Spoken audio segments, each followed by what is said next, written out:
Bienvenue à vous dans cette nouvelle vidéo. J'espère que vous allez bien. Quant à moi, ça va super, vous pouvez constater. Aujourd'hui, je suis avec vous pour vous présenter la deuxième partie de la vidéo faite la dernière fois que voici.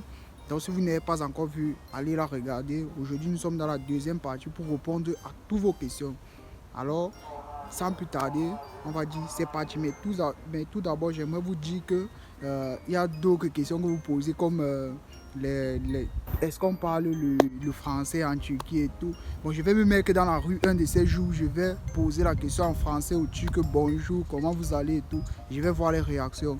Donc, abonnez-vous à la chaîne et surtout lâchez un pouce bleu si vous ne voulez rien manquer. Alors, on s'est dit, c'est parti.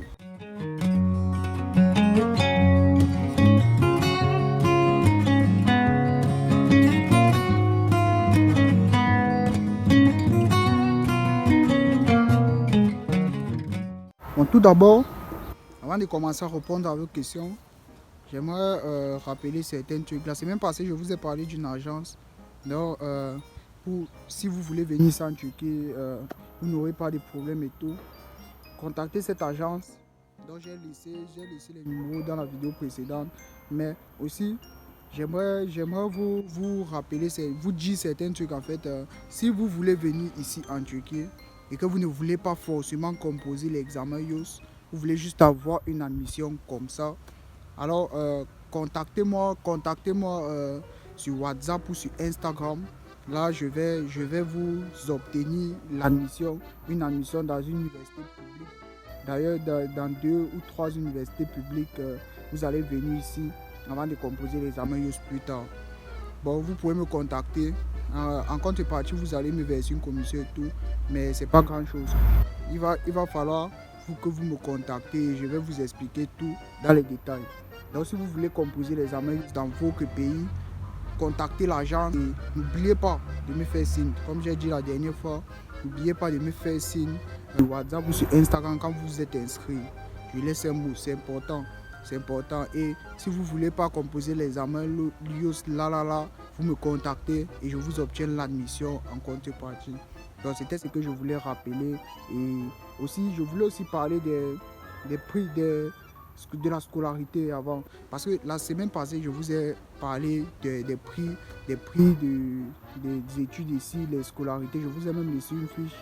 Bon, j'ai oublié de dire que c'était pour l'université de Karabük là-bas. Bon, dans la description, je vais laisser une autre fiche pour l'université de Kocaeli. Et comme ça, vous aurez un peu l'image des prix et tout. Et vous allez voir ce que ça ressort, ce que les prix, ce que ça donne ici là, en Turquie et tout. Bon, les factures mensuelles, les courses et tout. Qu'est-ce que ça donne? Qu'est-ce que ça coûte? Beaucoup d'étudiants m'ont posé cette question. Bon, il y a des choses que moi-même en venant ici, je ne savais pas, pour vous dire vrai. Je ne savais pas qu'il faut payer telle facture, il faut payer celle-ci, il faut payer autre. Ici là, j'ai appris. Et il fallait vraiment que je vous dise également ça. Bon, tout d'abord, comme première facture, vous payez l'eau. L'eau ici en Turquie n'est pas très cher, c'est moins cher. Les factures d'eau, c'est pas très cher, ça dépend de votre consommation, mais ça vient généralement pas cher. Après, vous avez les factures de l'électricité. L'électricité, tout le monde connaît que ça dépend de l'utilisation de tout un chacun. Mais ici, là, l'électricité n'est quand même également pas chère. Mais ça dépend des appareils que vous avez à la maison et tout. Ensuite, il y a la dernière, le grand frère, la grande soeur, je vais dire, la facture de gaz. Cette facture est compliquée parce que si vous dépensez, parce que nous sommes dans une saison où il fait froid. Là, il y a l'automne, il y a l'hiver. Là, présentement, l'hiver est en train de finir, mais il fait toujours froid. Les factures viennent énormément chères. Ça vient cher. Vous pouvez voir une facture, vous dit 1000 télé, 800 télé, mais c'est cher. Donc, ça dépend aussi de la consommation, mais c'est la plus grande facture, la facture de gaz.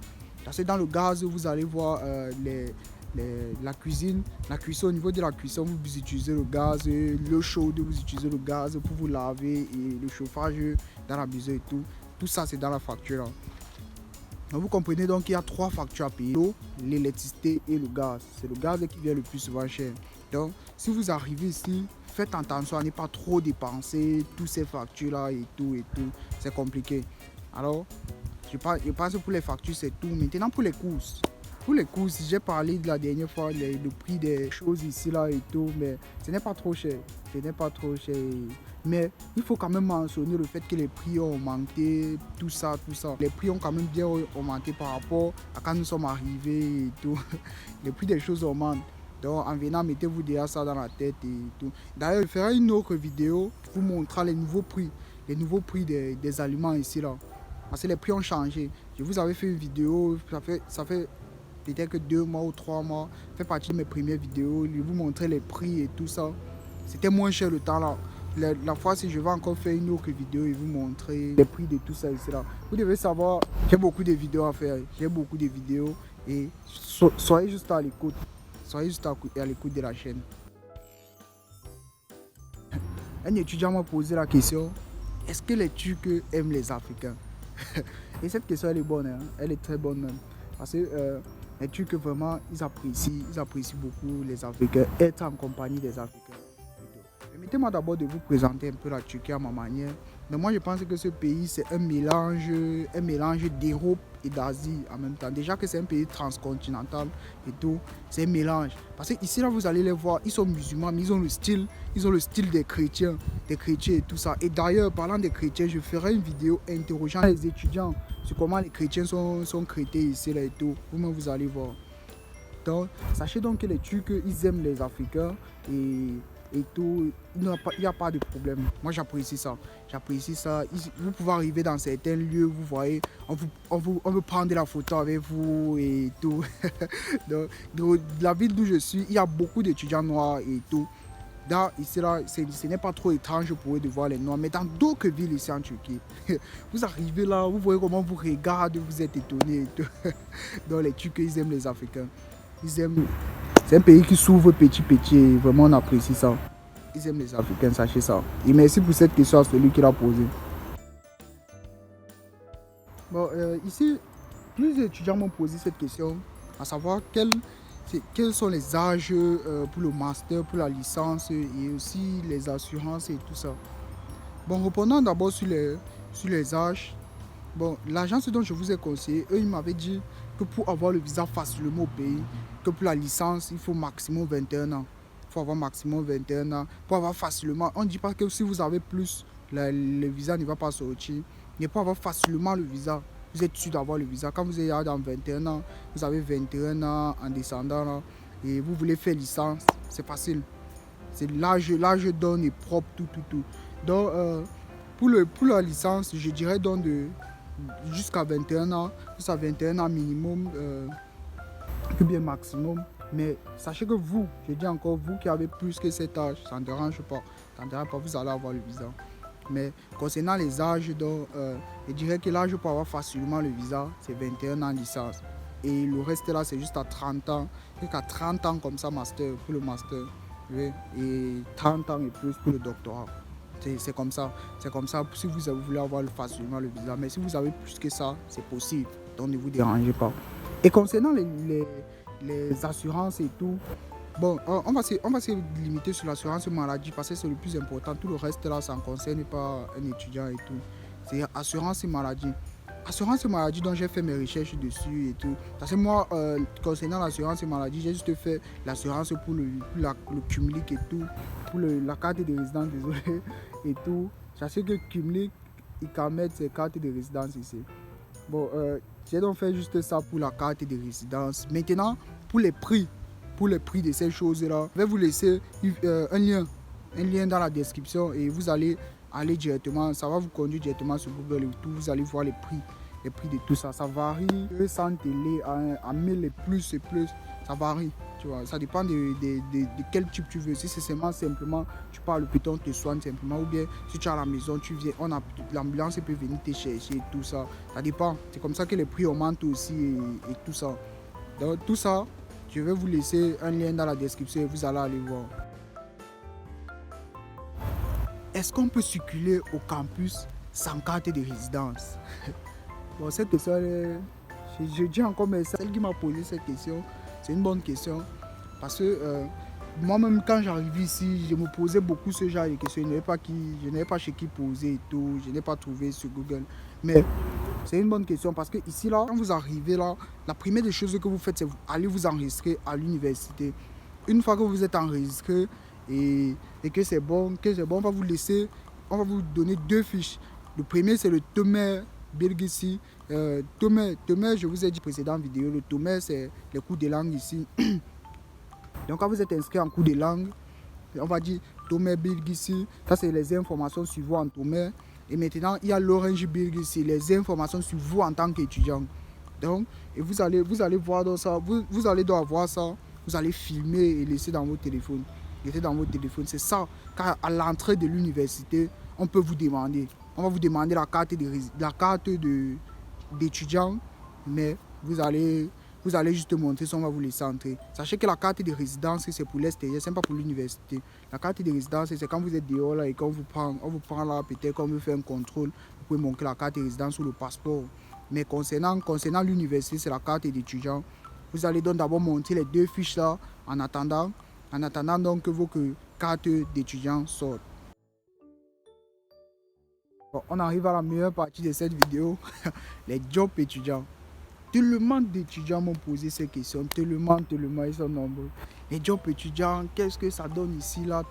Bon, moi je vais vous dire la vérité, contrairement à ce que d'autres vont vous dire de ces choses, moi-même c'est ce qu'on me disait et tout, mais quand tu arrives sur le territoire, tu constates que ce n'est pas ça.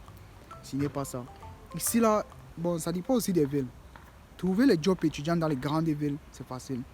Bon, c'est pas si facile que ça, faut pas que je vous mente. C'est pas si facile que ça, mais c'est quand même un peu mieux. Mais il y a quelque chose qui nous dérange ici en Turquie, c'est le fait que dans les programmes d'études, l'État n'autorise pas les étudiants à travailler. C'est juste pendant tes heures libres comme ça là, de la journée. Peut-être tu commences le cours le matin, tu finis à 12 heures après, tu pars travailler et tout. Mais l'État n'autorise pas les étudiants étrangers. Les étudiants en fait, ils travaillent. C'est un peu ça qui nous dérange. Mais par ailleurs, il y a d'autres quand même qui réussissent à créer leurs propres emplois. Tu crées. Parce que si tu viens, tu comptes seulement du genre, je vais venir, je vais trouver là, il y a un job étudiant qu'on a affiché, donc quand vous ne mentez pas, il n'y a rien. Il n'y a rien, c'est rare. C'est rare. Déjà qu'il te faut même d'abord parler le turc. Il faut parler le turc et tout ça.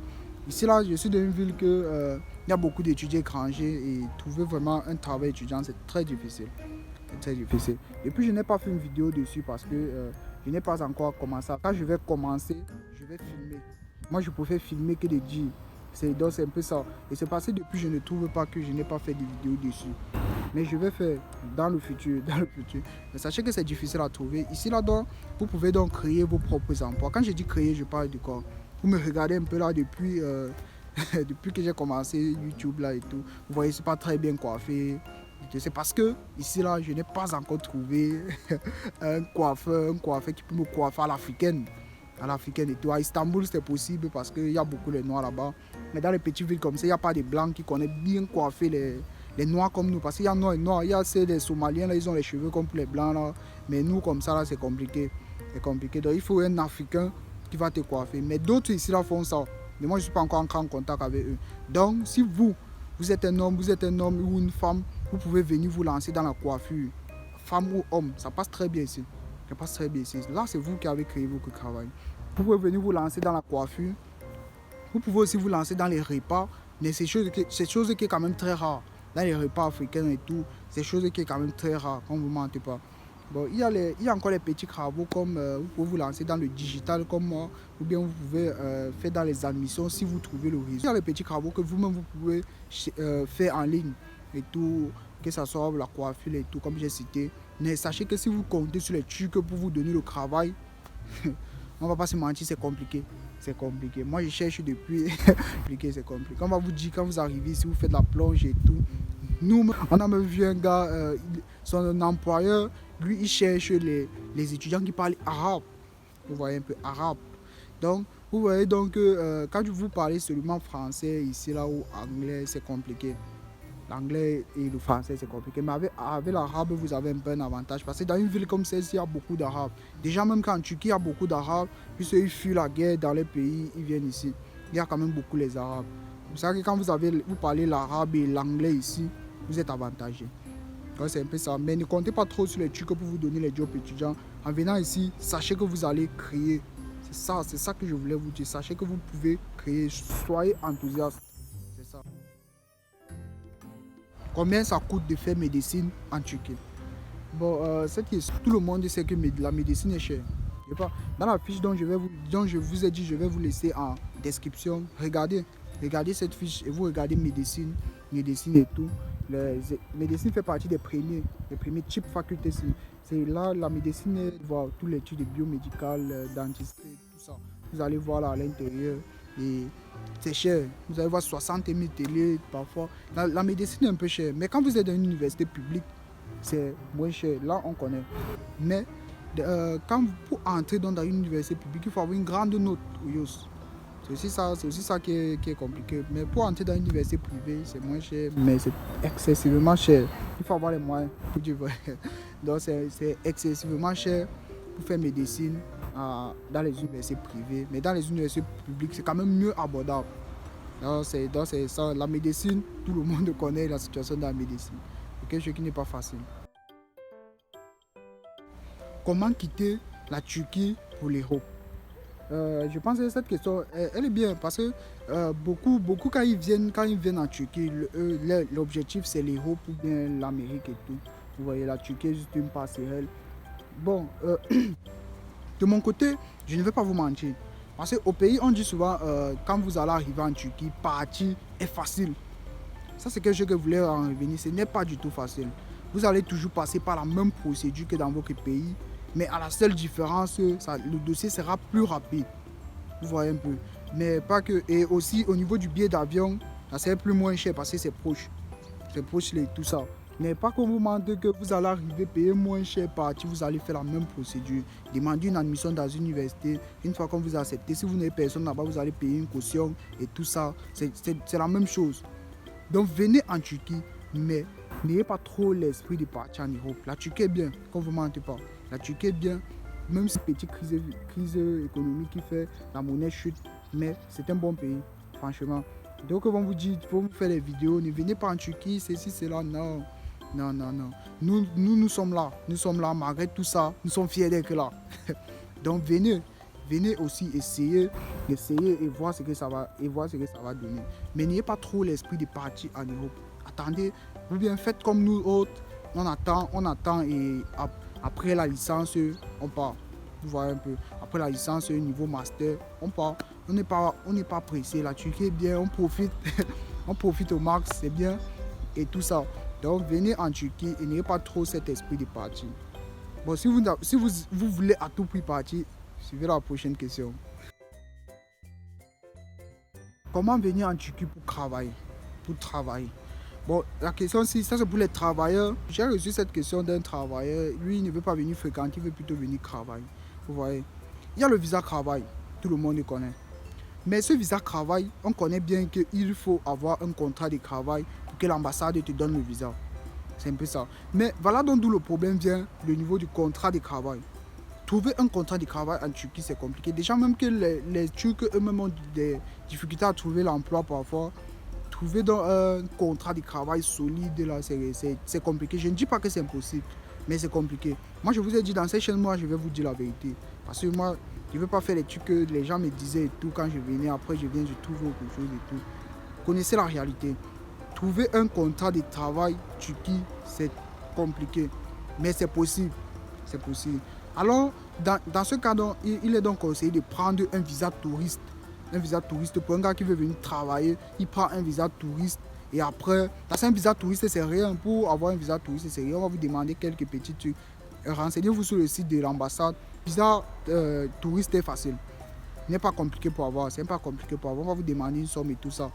Quand vous êtes donc ici là, quand vous avez appris le visa touriste et vous avez tout fait, vous êtes venu ici en Turquie, maintenant ici, vous cherchez maintenant à entamer la démarche pour avoir votre carte de résidence. Ça sera un peu compliqué, mais c'est mieux. Ça sera légèrement un peu compliqué là. Mais là, c'est mieux. Vous allez venir en Turquie facilement. Et maintenant, d'ici là, vous cherchez le travail de vous-même. Donc, c'est ça. Quand vous voulez venir ici là, en Turquie pour travailler. Parce que je connais un grand frère, lui voulait venir ici. Il a essayé, il a entamé la procédure de travail là et tout ça. Il a fait même 3 ans. Ça a trop duré. Ça a trop duré pour qu'il réussisse à partir. Prenez un visa touriste. Une fois ici, vous faites votre carte de résidence. Après, vous cherchez le travail de vous-même. Comment venir en Turquie et partir en Europe clandestinement? Il fallait que je vous réponde. C'est toujours une question qu'on m'a posée. Il fallait que je réponde. Sachez, tout le monde connaît. Bon, je pense que beaucoup de personnes savent qu'il y a les passeurs en Turquie. Il y a les passeurs à Izmir et à Istanbul. Ça, ce sont par où les gens se prennent plus pour entamer la route de la Grèce. Par l'eau. Donc, se mettent plutôt à Izmir, ils entament la route pour partir à Italie et tout, par l'eau. Ils passent par la mer Méditerranée. Vous pouvez venir donc ici, une fois à Istanbul, tomber sur l'un d'eux, c'est simple. Vous allez seulement vous renseigner là et tout ça, c'est simple pour tomber sur eux. Là, vous allez quitter d'ici, vous allez prendre le bateau et entamer la route de la Grèce. Après la Grèce, vous connaissez la suite, vous partez. Toujours le même passeur va vous expliquer tout ça. Va vous expliquer tout comment ça se passe. Mais vous connaissez, on ne conseille pas les gens de prendre de l'eau là et tout ça, c'est risqué. Mais chacun sait ce qu'il veut et chacun sait ce que lui il peut faire. Bon, je tenais quand même à répondre à cette question. Bon, nous sommes à la fin de cette vidéo. Et merci à vous, depuis la première vidéo qui m'avait posé toutes ces questions. Bon, je suis fier parce que vous m'avez permis de faire 2 vidéos. Et merci à vous. Ces questions, c'est mon expérience. Ces réponses, c'est mon expérience. Et c'est ce que moi, je vis ici. Et aussi avec les recherches. Parce qu'il ne faut pas croire que tous ces réponses viennent de moi également, de moi seul. Et sachez que ça vient aussi des gens qui ont plus d'expérience que moi sur le terrain, qui sont là plus longtemps que moi. Je pose beaucoup de questions à d'autres, je fais des recherches sur Google et tout. Donc, sachez que ces questions ne viennent pas juste de moi. Merci à vous encore qui m'avez posé cette question. Et si vous avez d'autres questions, posez-les dans les commentaires. Je ne ferai plus une autre vidéo, mais je vous répondrai en commentaire honnêtement et expérimentalement et tout. Donc, posez-les dans les questions. N'oubliez pas, si vous qui voulez venir en Turquie et qui ne voulez pas composer l'examen IELTS, contactez-moi sur WhatsApp. Donc je vais laisser le numéro dans la description et sur mon Instagram que voici. Contactez-moi là et je me ferai un plaisir de vous expliquer comment on va procéder, comment on va ouvrir vos dossiers et tout. Et dans tout le reste, on va vous suivre, donc ne vous dérangez pas. Après l'admission, on va vous donner toutes les informations qu'il faut pour entamer la procédure de l'ambassade, après l'ambassade et tout ça. Sachez que c'est mieux de traiter parfois avec un gars qui est sur le terrain parce qu'il connaît toutes les réalités et tout ça. C'est mieux. Donc, contactez-moi si vous avez d'autres questions et tout. Et surtout, n'oubliez pas de lâcher un pouce bleu à cette vidéo, de vous abonner pour ne plus rien manquer parce qu'on va faire des vidéos fous sur cette chaîne. On a fait des comment jouer le loto et tout. Vous allez voir. Cette chaîne, on va tout faire. On va tout faire sur cette chaîne. Abonnez-vous pour ne rien manquer. On se dit à la prochaine.